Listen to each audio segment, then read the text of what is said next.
On the road to Macstock with Kirschen Seah. This is MacVoices. Today's edition of MacVoices is supported by the MacVoices Dispatch, our weekly newsletter that keeps you up with everything MacVoices is doing.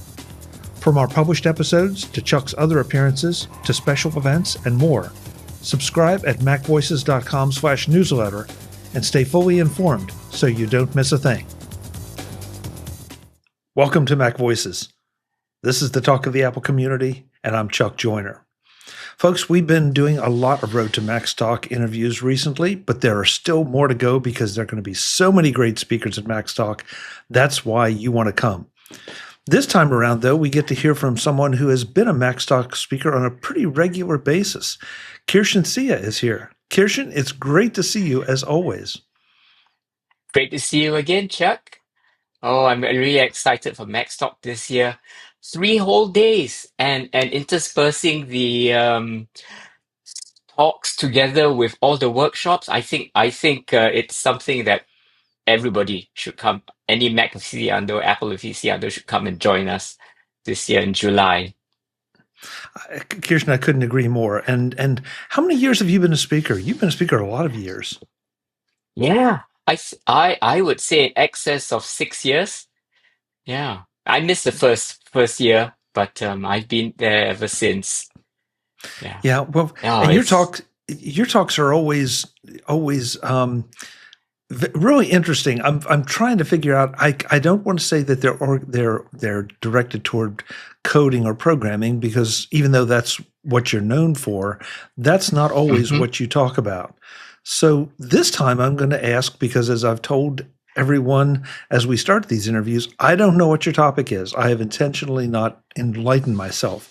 What are you going to be speaking about this year? This year. It's something I've been noodling about for years. Sarah's been asking about it, and we thought it would be something nice to share with the Apple community at large. And the title of my presentation this year is Passkeys Demystified.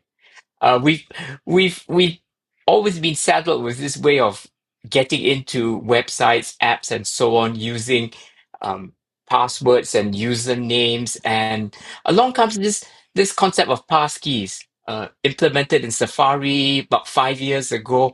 I don't see much of an uptake in the user base, and there was an article recently saying, passkeys, should you be looking into this? And I'd like to present my case for why I think passkeys are something that would help the users move away from trying to remember and write passwords and create passwords, and how the various third-party and Apple apps, specifically for password maintenance, can help us work with passkeys and with many sites that implement passkeys. And what passkeys are they're a way for passwordless user authentication, passwordless login. So I want to spread the news about passkeys and try to help the attendees understand why we should be using passkeys and more as more and more sites ramp up with passkeys. Why it's something I think is the wave of the future with respect to logging into websites. Okay, I'm excited to hear this, because I use passkeys some, but I'm a victim, just like everybody else, of not completely getting it, not completely understanding how they transfer back and forth. About the only thing I do understand Mhm. is two things. They're easier. There's no question about that. And my understanding is they're more secure. No matter how secure your password is, passkeys are more secure. That's correct. We'll be actually looking into the at a high level, and maybe if we have time, we'll dive in a bit deeper into the technical underpinnings that make passkeys possible. And that's to do with public key cryptography. And we'll look at that and explain how that works and how I'm really excited about leveraging this capability. We've used it in websites and so on, for authentication of when you see HTTPS, how websites get their certificates and so on. It's all to do with this whole idea of public key crypto systems, and we'll look at it and try to explain what happens beneath the login set when passkeys are being used. And we'll look at how you do your initial sign into the website and get and how passkeys are generated and why this is more secure than passwords.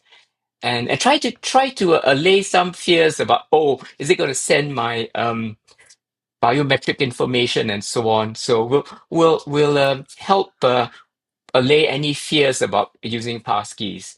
Um, Passkeys are based on the standard. We'll talk about what the standard is.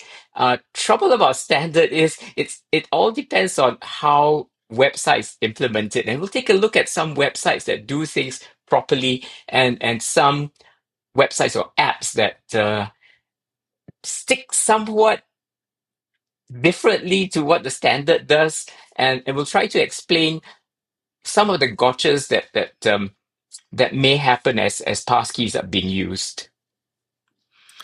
Kirschen, I don't, pardon me, we don't want you to do the presentation here, but I can't let a couple of those things go. So let me ask you this as a preface to the session at Macstock. Is there any danger in using a passkey since some websites do not strictly adhere to the standards? There's no danger. You just have to be aware of cases where websites tend to get overzealous and require a passkey for every browser that you use.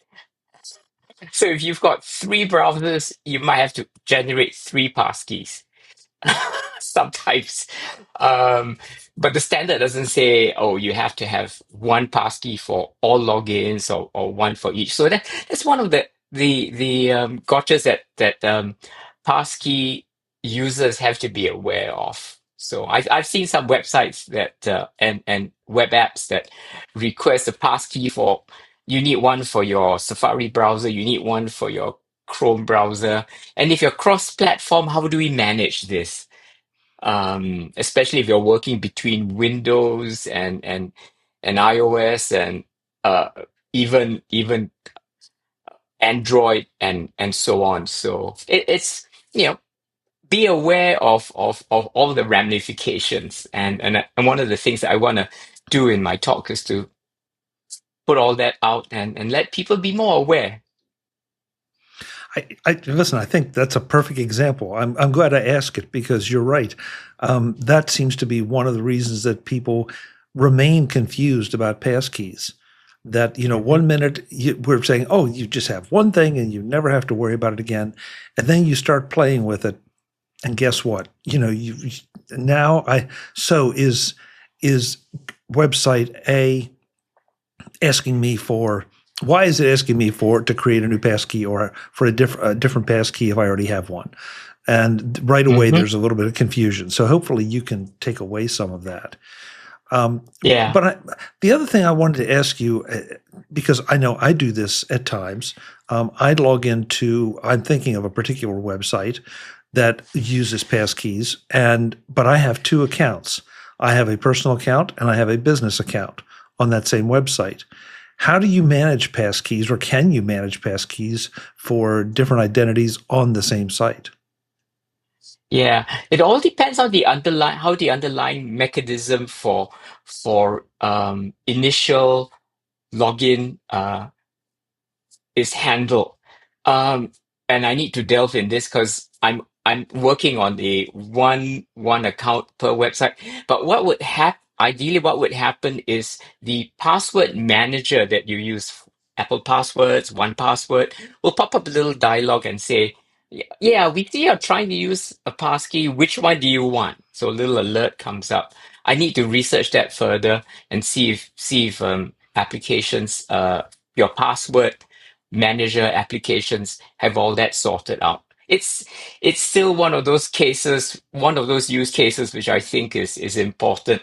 Maybe you should use a different browser or and so on. But I like to go create a couple of passkeys in the same browser and see how the system uh, of the password managers determines and shows to the user, oh, you've got multiple passkeys. Pick one, and then that's the one that gets used for the session. Okay, so you bring up another thing I can't help but ask. You mentioned Apple's password manager. You mentioned 1Password. So I'm supposed to be going passwordless. Do I still need those tools? Yes, that's one of the requirements for passkeys is a secure application either provided by the operating system or a third party that actually stores these um, bits of information required by passkeys. The word keys is what's important there. I mentioned public key crypto systems, so we'll be talking a little bit about the private and public keys, and these keys have to be stored securely. Well, the keys for each website have to be stored securely in the password manager.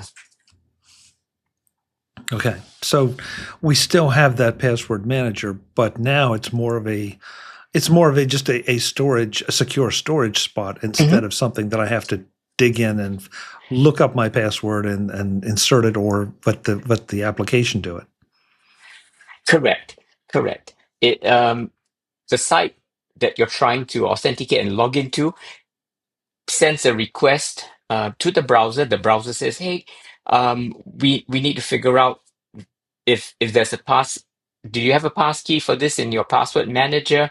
Password manager says, "Here, yes, here it is," and the handshake goes on in the background, and automatically you're logged in. That's where the passwordless is. You do an initial setup. Passkeys are generated. The public and private keys are generated and stored in the private key you keep, the public key you give to the site. But we'll look at all that in great detail as to why this magic actually works. Listen, I love it. I because I would like to adopt passkeys more, and I know a lot of people who would benefit from adopting passkeys because inevitably they get frustrated with their passwords and they start using insecure passwords, and that that's just not a good idea.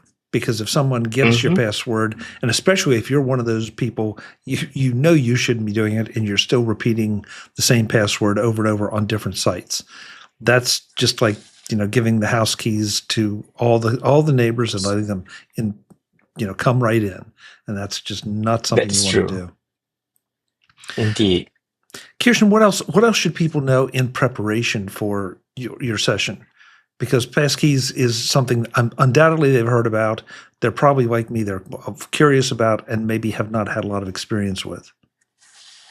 Well, some experience and we'll be covering all the underpinnings with respect to what the current situation is with user IDs and password, why that fails, and where all the problems are with current ways of authenticating yourself to a site or an app, and then dive into how passkeys work, why I think it's an exciting and secure way of authenticating your login to a site or an app. And yeah, curiosity, I think, is the first thing that you got to have for this. It would be I hope to explain this pretty deep technology in a way in which the attendees can come back saying, "Oh yeah, I know what passkeys do. I'm not afraid of trying to use them. Here are a couple of sites I can get my passkey passkey experience with, and oh, here are all the pitfalls because sites may implement things differently, and and go from there. Try to stir up excitement in this technology which has been talked about which I think the uptake is not as much as as it should be. Well, I agree with you. And people need the session like you're going to give to get them over some of that fear and get some of their most pressing questions answered so that they can start feeling comfortable adopting it. So Mike Potter has been really, really generous and given all the speakers codes to take $50 off attending Macstock. Kirschen, what's your code? My code is my website, which is Free Range Coder. That's FREERANGECODER 50 for the $50 off. Free Range Coder 50. Great. So I will have it in the lower thirds right down there. And of course, it'll be in the show notes as well.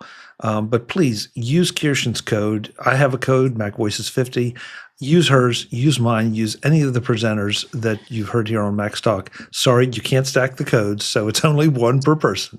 But it'll save you some money on maybe the travel, or you can spend a little more money at the bar one night.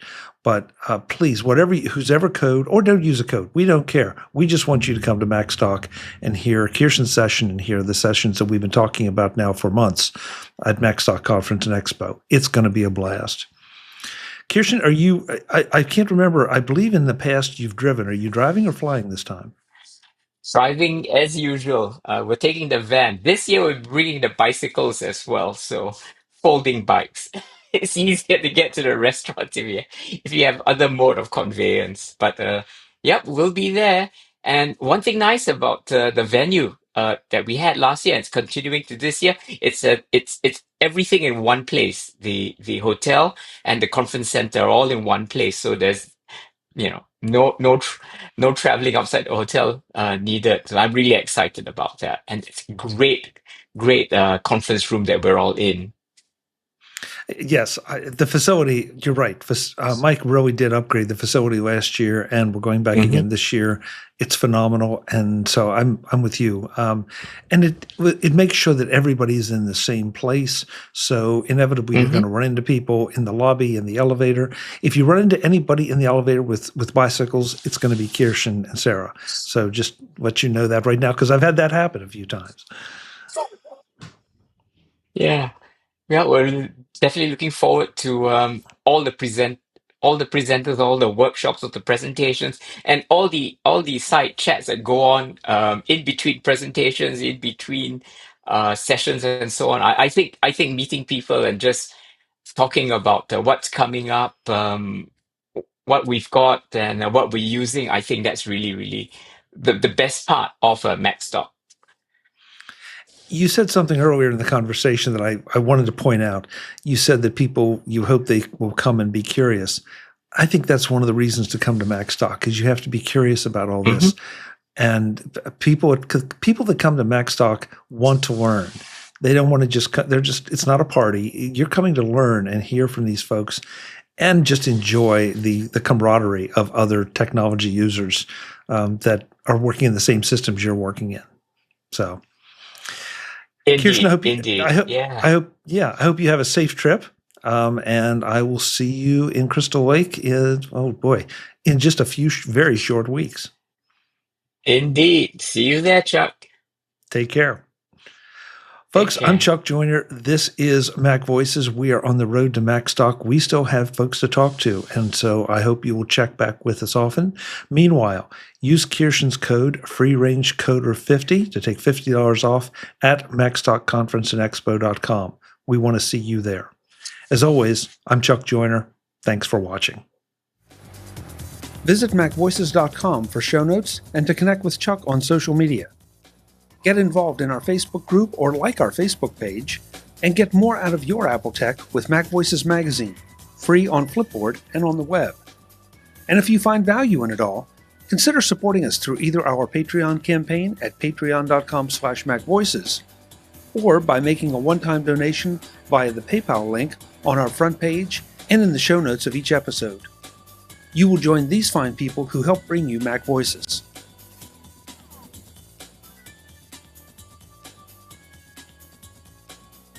Advertising handled by Backbeat Media at backbeatmedia.com. Bandwidth provided by CacheFly at cachefly.com.